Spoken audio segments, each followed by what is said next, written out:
اعوذ باللہ من الشیطان اللعین الرجیم بسم اللہ الرحمن الرحیم الحمد للہ رب العالمین والعاقبۃ لأہل التقوی والیقین والصلاۃ والسلام علی سید الانبیاء والمرسلین سیدنا و نبینا و شفیع ذنوبنا و طبیب قلوبنا ابی القاسم محمد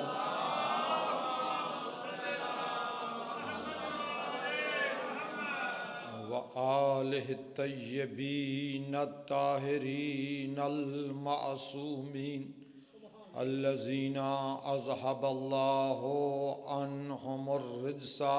وطہرہم تطہیرا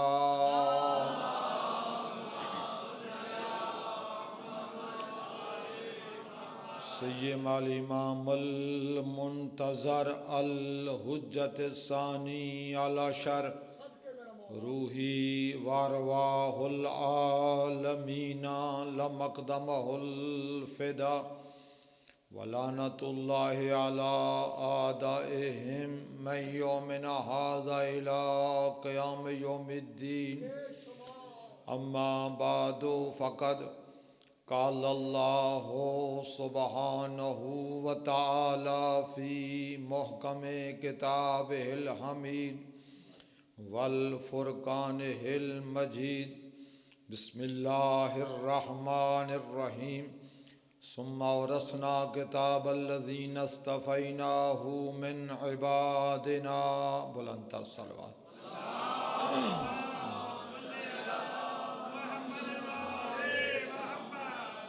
سامعین محترم عزاداران مظلوم کربلا، صلوات حمدانیہ کی طرف سے یہ مجلس عزاداری کا سلسلہ جو ہر سال جاری و ساری ہے، پروردگار عالم سید فضل حسین شاہ ہمدانی کی توفیقات اور ان کے فرزندان کی توفیقات خیر میں اضافہ فرمائے، اور جن برادران کے ایصال ثواب کے لیے مظلوم کربلا کی اس صف اعضاء کا جو اہتمام کیا گیا، ان برادران کے درجات عالی ہیں، ان کو متعالی فرمائے اور ان کے قبور میں آل محمد کے انوار سے منور فرمائے۔ اب جتنے چل کر آئے ہیں، آپ سب کا چل کر آنا امام زمان اپنی بارگاہ میں منظور و مقبول فرمائے۔ کافی دیر سے مسجدہ جاری و ساری ہے، اور میرے بعد بھی ذاکرین علماء نے بہترین انداز میں خطاب کرنا ہے۔ مختصر سے وقت میں تبرکاً اور تیمناً حاضری مقصود تھی، اور آپ شخصیات کی زیارت مقصود تھی۔ چند جملے جس آیا کی تلاوت کا شرف حاصل کیا گیا اس کے ضمن میں بیان کرنے ہیں۔ پروردگار عالم نے سورہ فاطر کی 32 نمبر آیت میں یہ ارشاد فرمایا، ثم اورثنا کتاب الذین اصطفیناہم من عبادنا، کہ ہم اپنے عباد میں سے جن کا اصطفیٰ کرتے ہیں ان کو قرآن کا وارث بناتے ہیں۔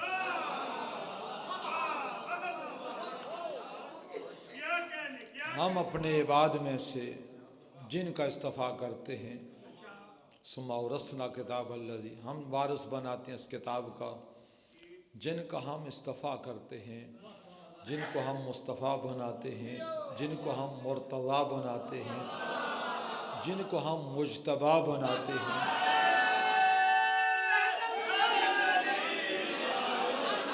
جن کو ہم بے گناہ بناتے ہیں ان کو قرآن کا وارث بناتے ہیں۔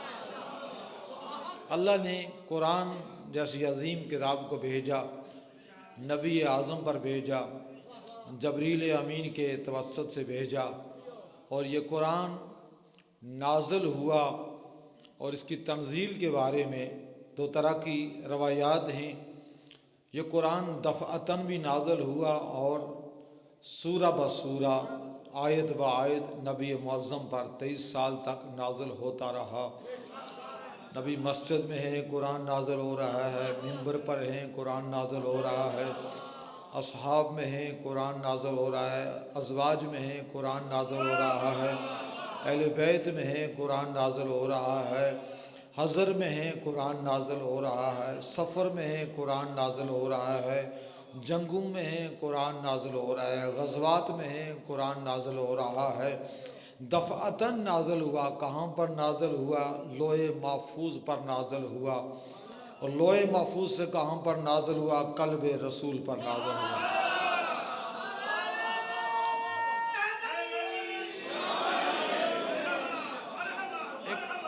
کچھ ہیں جو قاری قرآن ہیں، کچھ ہیں جو وارثان قرآن۔ قاری قرآن بڑی روحانی مجلس ہے اور ماشاءاللہ پرانے عزادار ہیں، اور بعد ان کے اذہان عالیہ میں ثبت ہے پرانے قدیم عزادار۔ کچھ قاری قرآن ہیں، کچھ وارثان قرآن۔ تلاوت کرنے والے قاری قرآن اور ہوتے ہیں، وارثان قرآن اور ہوتے ہیں۔ یہ جو نبی معظم کے قلب عطر پر قرآن نازل ہوا، جو قرآن سن سن کر قاری قرآن بنے، وہ اور ہیں جنہوں نے رسول کی زبان کو چوس کر وارث قرآن بنا، وہ اور ہے۔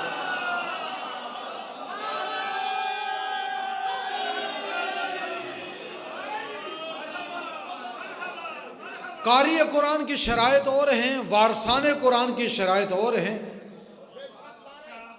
قاری قرآن جب دنیا میں آتا ہے تو اللہ اس کی فطرت میں، اس کی طینت میں جہالت رکھتا ہے اور نجاست رکھتا ہے۔ قاری قرآن، اور قرآن میں اللہ نے فرمایا وَالَّذِي أَخْرَجَ مِن بُطُونِ أُمَّهَاتِكُمْ لَا تَعْلَمُونَ شَيْئًا۔ قاری قرآن کے متعلق کہ اللہ نے جب قاری قرآن کو بطن مادر سے نکالا تو اس کی حیثیت یہ تھی لا تعلمون شیئا، جاہل مطلق تھا،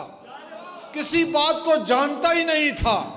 یہ قاری قرآن ہے، اور اللہ نے جن کو وارثان قرآن بیان کیا ان کے متعلق فرمایا الرحمن علم القرآن خلق الانسان۔ رحمان وہ ہے جب وارث قرآن کو نازل کرتا ہے، پہلے قرآن کا علم دیتا ہے پھر اسے خلق کرتا ہے۔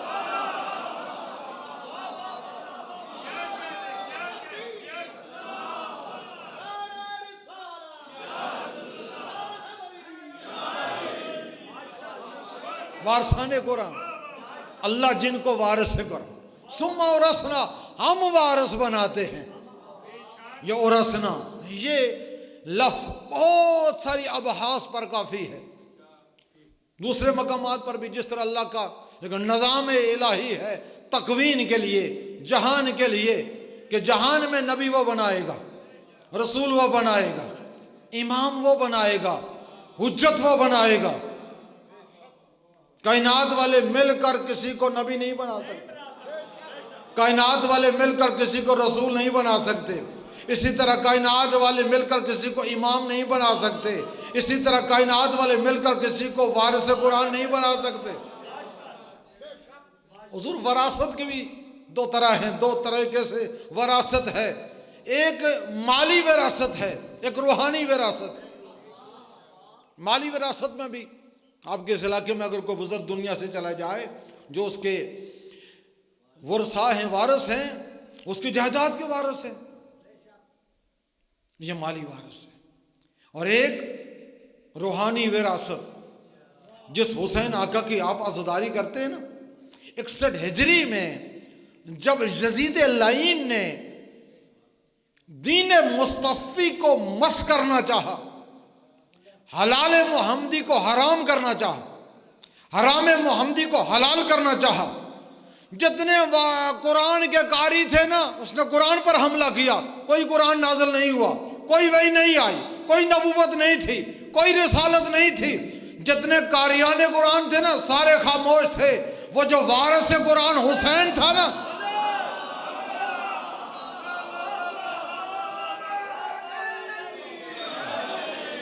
اس نے بڑھ کر جواب دیا،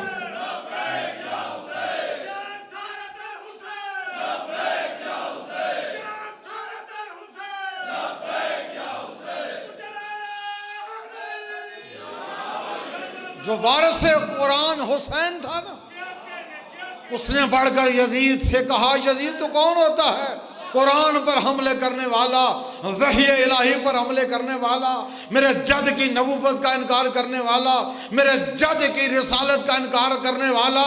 ارے جن کو تو پکار رہا ہے، جن سے تو مخاطب ہے، وہ تو قرآن کو سمجھتے ہی نہیں ہیں، یہ اور ہیں۔ اللہ نے ہمیں وارثان قرآن قرار دیا، ہم سب کچھ لوٹا دیں گے لیکن قرآن پر حرف نہیں آنے دیں گے۔ یہی وجہ ہے کربلا کے میدان میں آقا حسین نے اپنا سب کچھ لوٹا کے قرآن کی عزت و احترام و احتشام کو بچایا، اللہ کی وحی کو بچایا، نبیوں کی نبوتوں کو بچایا، رسول کی رسالتوں کو بچایا، دین اسلام کو بچایا۔ دنیا نے حسین کو قرآن سے جدا کرنے کی کوشش کی، حسین نے نوکے سنا پر قرآن کی تلاوت کر کے بتایا۔ وہ اور ہیں جو مرنے کے بعد قرآن نہیں پڑھ سکتے، ہم وارث قرآن ہیں، ہم شہید ہونے کے بعد بھی قرآن کی تلاوت کر کے بتاتے ہیں کہ ہم وارثان قرآن ہیں۔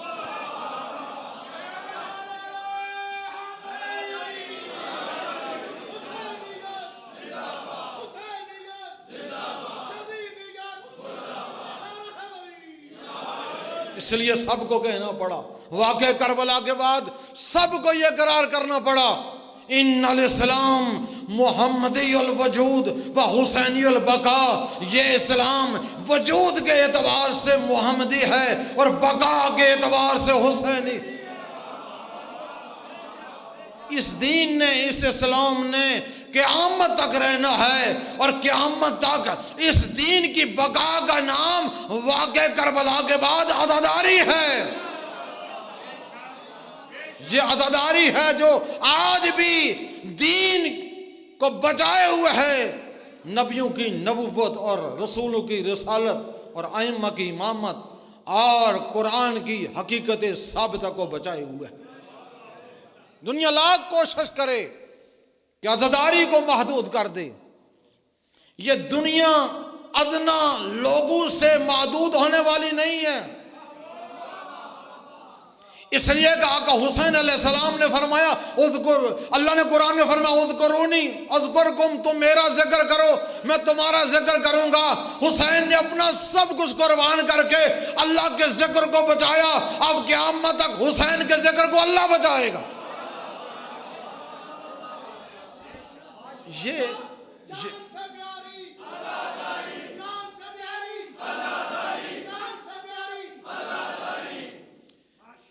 اتنی قیمتی ہے یہ عزاداری۔ ایک عزاداری کا قیام، ایک عزاداری کے لیے کردار، بہت سارے سلسلے ہیں۔ رسول اعظم نے فرمایا ہر انسان میرے بیٹے حسین کا عزادار نہیں بن سکتا۔ ان اللہ اذا اراد بعبد خیرا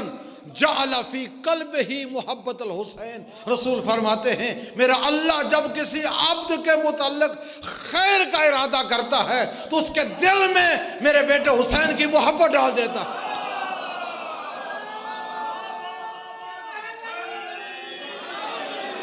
ہر ظرف اس لائق نہیں ہے کہ جوہر محبت حسین اس کے قلب میں آ جائے۔ یہ حسین کی عزاداری کے لیے، حسین بادشاہ کے عزادار بننے کے لیے بھی اس کی منشا چاہیے، اس کی رضا چاہیے۔ جب وہ ظرف کو پاک کرتا ہے پھر وہ ظرف اس اہل ہو جاتا ہے کہ جب اس کے دل پر چوٹ لگتی ہے تو اس کا اظہار آنکھوں سے ہوتا ہے، اور پھر آنکھوں سے گریہ کر کے آقا حسین کا عزادار بنتا ہے۔ جب عزادار بنتا ہے تو جب وہ دنیا سے چلا جاتا ہے ملائکہ آ کر اس کی قبر کو سلام کر کے کہتے ہیں السلام علیکہ یا ولی اللہ، اے اللہ کے ولی تجھے ہمارا سلام۔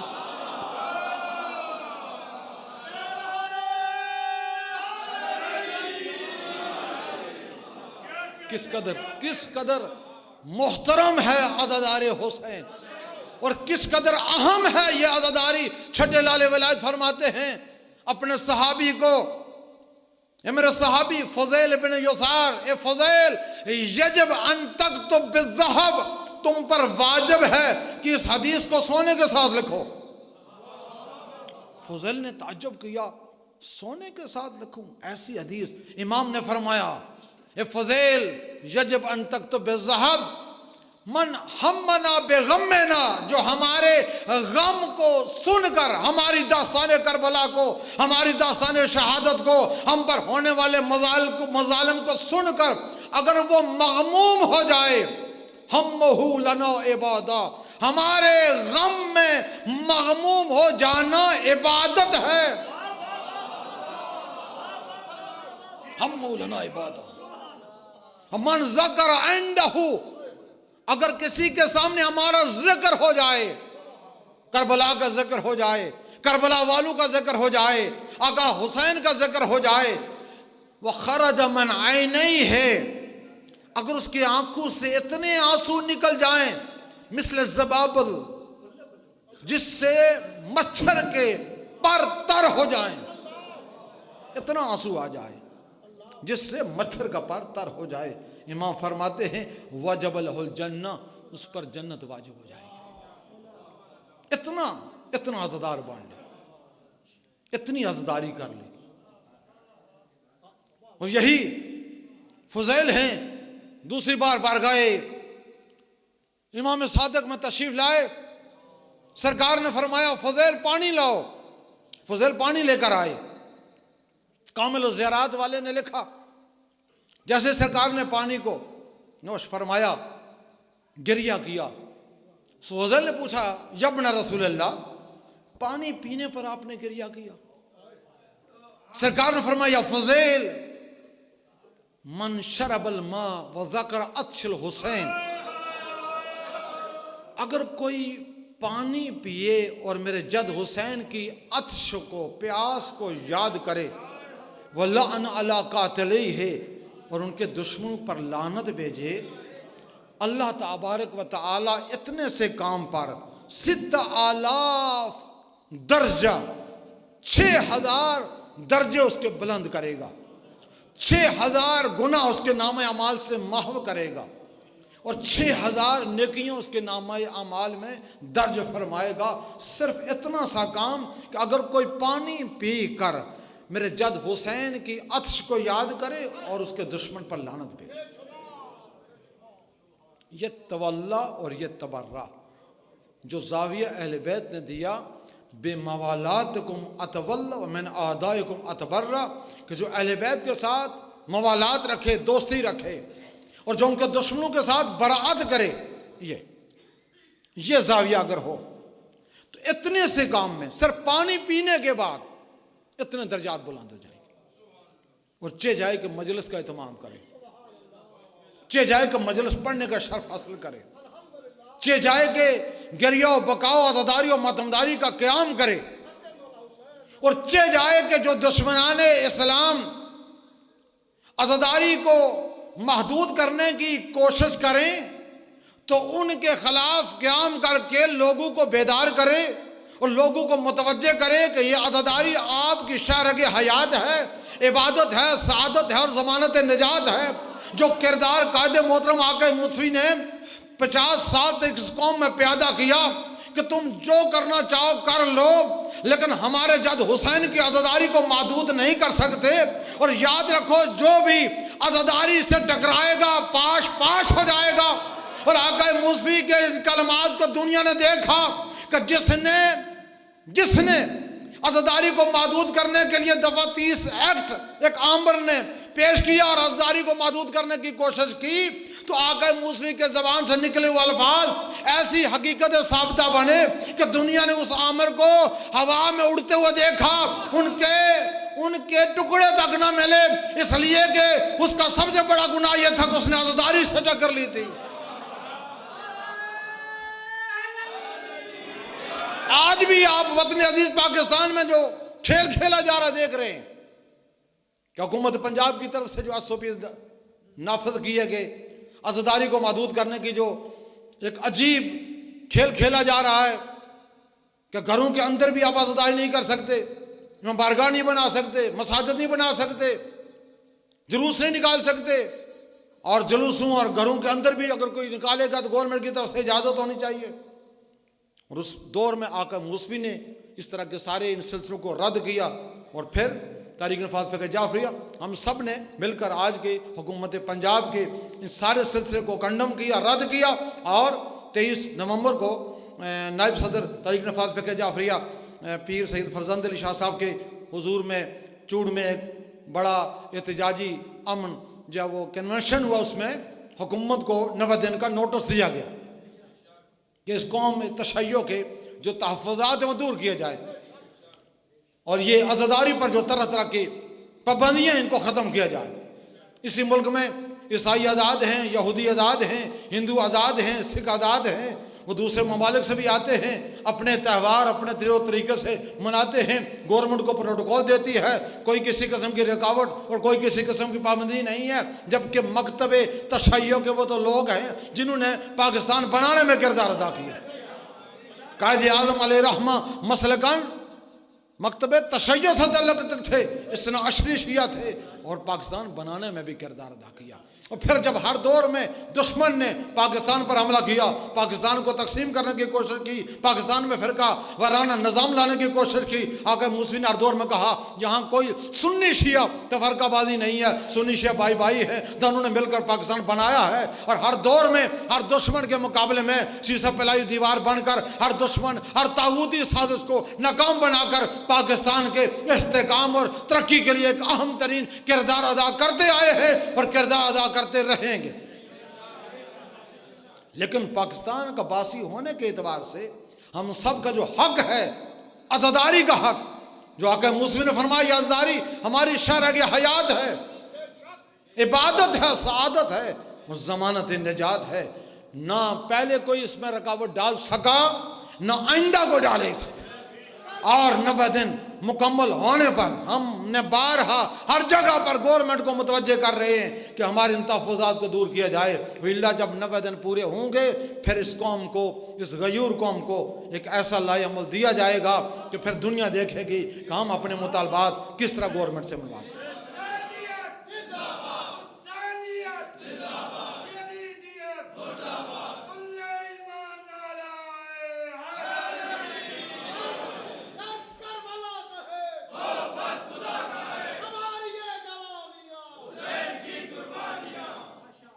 اس لیے ہم سب پر ضروری ہے، واجب ہے، اوجب ہے، جہاں اپنے حقوق اللہ اور حقوق العباد کے معاملات کو ہم نے دیکھنا ہے، وہاں پر مکتبی معاملات کو بھی دیکھنا ہے کہ آپ کے مکتب کے ساتھ کیا ہو رہا ہے، آپ کی قوم کے ساتھ کیا ہو رہا ہے، اور اس میں آپ کا کردار کس نہج پر ہونا چاہیے۔ مجالس بھی ضروری ہیں، عزاداری بھی ضروری ہے، ماتمداری بھی ضروری ہے، آپ کے بچوں کی تربیت بھی ضروری ہے، رزق حلال کا کمانا بھی ضروری ہے، وہ تمام شعبہ زندگی کے تمام معاملات جن پر آپ غور و فکر کرتے ہیں وہاں وہ بھی ضروری ہیں۔ ان کے ساتھ ساتھ یہ بھی دیکھنا ضروری ہے کہ آپ کے ساتھ کیا کیا جا رہا ہے اور ان حالات میں آپ کا کیا کردار ہونا چاہیے۔ بس 2 جملے مصیبت کے عرض کر کے، چونکہ ہم نے دوسرے مقام پر ہمارے ادارے میں بھی 72 تابوت کا پروگرام ہے، بڑا وسیع پروگرام ہے، وہاں پر بھی ہماری حاضری ضروری ہے، اور علماء ذاکرین بھی تشریف فرما ہو چکے ہیں، انہوں نے بھی اپنے اپنے انداز میں آل محمد کے حضور فضائل و مصائب بیان کرنے ہیں۔ بس 2 جملے مصیبت کے عرض کر کے، اس عزاداری کے لیے اہل بیت نبوہ نے کتنی قربانی دی۔ سید سجاد نے، بی بی زینب نے اس مظلوم کربلا کی شہادت کو بچانے کے لیے کربلا سے کوفہ اور کوفہ سے شام تک بازاروں اور درباروں کے سفر کیے۔ وہ سفر بھی کوئی عام سفر نہیں تھے، بڑے کٹھن سفر تھے، بڑے مشکل سفر تھے۔ آج لوگ جہازوں کے سفر کرتے ہیں، تھک جاتے ہیں، گاڑیوں کے سفر کرتے ہیں، تھک جاتے ہیں، لیکن وہ جو علی کی بیٹی کے سفر تھے، وہ جو زینب اولیاء کے سفر تھے، وہ عام سفر نہیں تھے، وہ پابند رسن سفر تھے۔ ارے علامہ علی نقن نے ایک عجیب روایت لکھی کہ کربلا میں جب 11 محرم کو اس قافلہ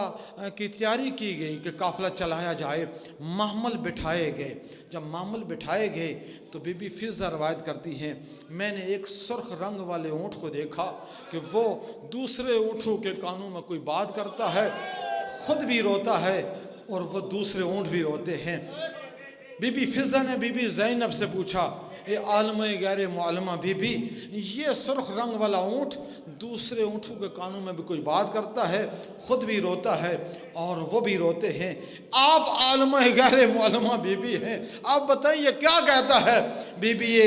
زینب سلام اللہ علیہ فرماتی ہیں، فضہ اگر نہیں پہچانا، ہمیں مسلمانوں نے نہیں پہچانا،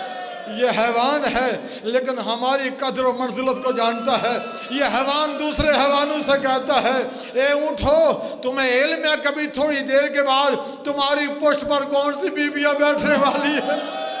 تمہاری پشت پر تھوڑی دیر کے بعد علی و بطول کی بیٹیاں بیٹھنے والی ہیں۔ اے اونٹو ذرا خیال سے چلنا، تم دیکھ رہے ہو نا کہ ان کے ہاتھ پسے گردن بندھے جا رہے ہیں۔ اے اونٹو ان ماؤں کی گودوں میں چھوٹے چھوٹے بچے بیٹھے ہوں گے، تمہیں جب ظالم بھگانے لگے تم نے بھاگنا نہیں ہے، اس لیے کہ ان بیویوں کے ہاتھ آزاد نہیں ہے، کہیں ایسا نہ ہو ارے تم تیز بھاگو چھوٹے چھوٹے بچے ماؤں کی گودوں سے گر جائیں۔ علامہ علی نقل فرماتے ہیں یہ اونٹ نے اونٹوں سے کہا، لیکن جب قافلہ چلا ظالموں نے اس تیزی سے اونٹوں کو بھگایا، ارے کربلا سے کوفہ تک 17 چھوٹے چھوٹے بچوں کے لاشیں جو ماں کی گودوں سے زمین پر آئے اور اونٹ کے پاؤں کے نیچے چلے گئے، اور 17 لاشیں اہل بیت نبوہ کے ان ماؤں کے جن کی گودیوں میں چھوٹے چھوٹے بچے تھے۔ ارے کربلا کی راہ میں علی و بطول کی بیٹیوں کی مصیبت، اور جب یہ قافلہ مقتل سے گزارا گیا، آخری جملہ مقتل سے گزارا گیا، اس مقتل سے گزارا گیا جہاں شہداء کی لاشیں پامال ہو چکی تھی۔